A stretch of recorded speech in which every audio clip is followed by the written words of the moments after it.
Chapter 40. The End of a Mystery. "What do you mean you've done it before?" called down Stella from the chimney. The girl couldn't believe what she was hearing. That was exactly how Soot had told her he had been killed.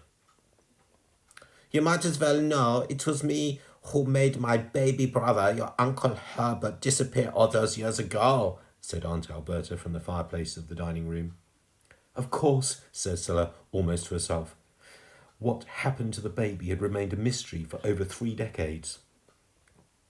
"When he was born, I knew he would inherit Saxby Hall and not me," explained Aunt Alberta. "I hated him for it, much as I hated your father. So, in the dead of night, I crept into his nursery and smuggled him out of the house." "How could you do such a thing?" demanded the girl. "Oh, remarkably easily," replied Alberta. "I took him down to the river, put him in a wooden box, and let him afloat. I thought the river would swallow him up, but 10 years later, there he was on the doorstep of Saxby Hall, dressed as—" "A chimney sweep!" exclaimed Stella. "Soot." She had to mean Soot. "That's right." Alberta was completely taken aback that the little girl had said this. "How on earth did you know that?"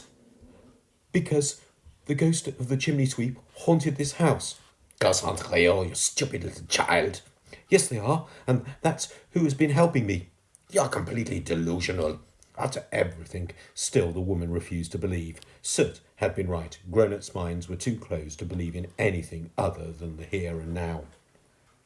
As much as Stella wanted to continue her escape, she was intrigued to know the full story.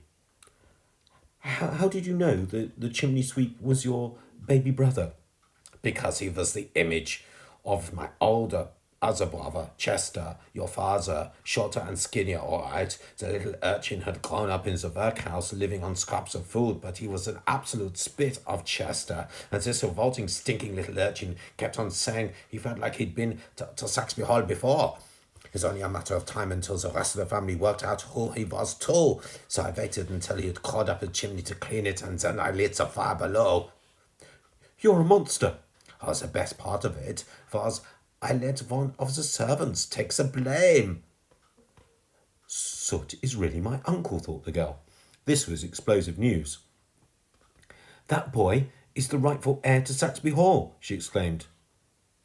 "He was a child. He died many years ago, just as another little chimney sweep that no one mourned." Stella thought for a moment.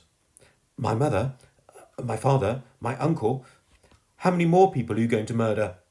"Just one," replied Aunt Alberta. "You."